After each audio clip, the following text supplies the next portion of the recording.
Hello everyone, it's Victoria, and I'd like to have a discussion with you guys.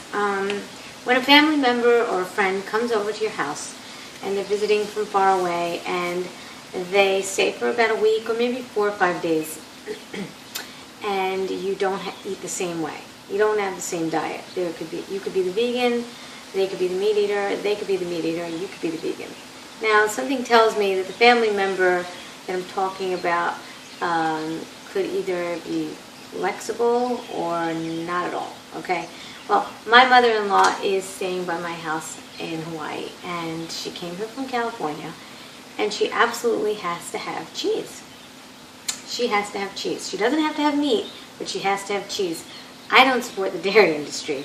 I don't really care what she eats. I want her to be healthy, and I tell her all about it, and she has a really bad cold right now. And I, tell her about it, but she's not really interested. She's set in her ways. She doesn't care what I have to say about health, what I have to say about anything about that. And she wanted her cheese. So, of course, I want to have the foods that she loves here, and I want her to feel comfortable and right at home. So I did tell her that I don't support the dairy industries, and I really don't want to buy the cheese, and if maybe she could buy the cheese. But I ended up buying it anyway. I don't like having it in my house. I don't like my children to see it because I have alternative cheeses which are vegan, and I feel better about it because my kids are not confused with the whole idea of why could some people have it and they can't have it. They weren't brought up not having cheese. My children know exactly what it tastes like. It tastes great. But smelling it in the house, and also eggs, she had to have eggs. She didn't have to have eggs, but she wanted eggs. So she implied that she needed to have her eggs.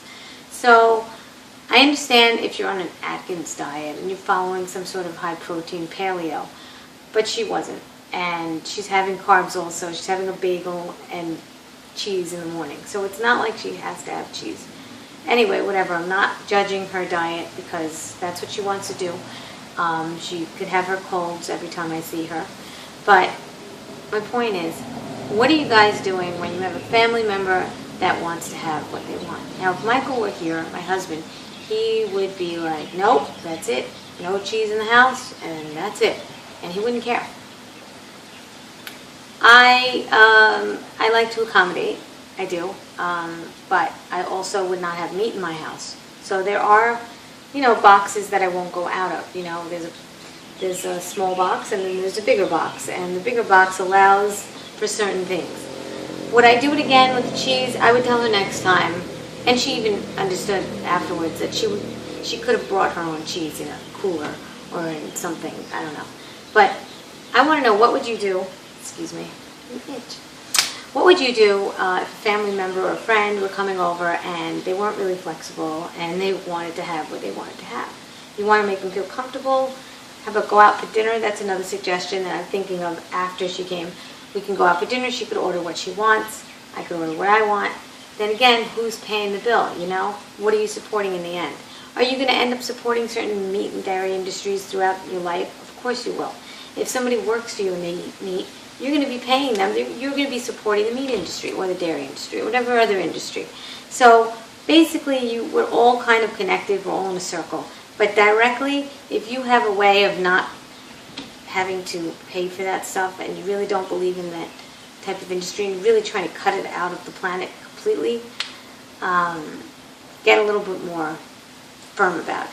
I'm going to be a little bit more firm next time. But people ask me all the time, what do you do when your family members, blah, blah, blah, they have to eat their foods and, they're coming over to my house. Meat wouldn't be an option. My friend gave in and bought meat and had meat sitting in her refrigerator for a week, and she was disgusted by it. She's vegan, and she was really disgusted by this bloody piece of meat. And I told her that she shouldn't have done it.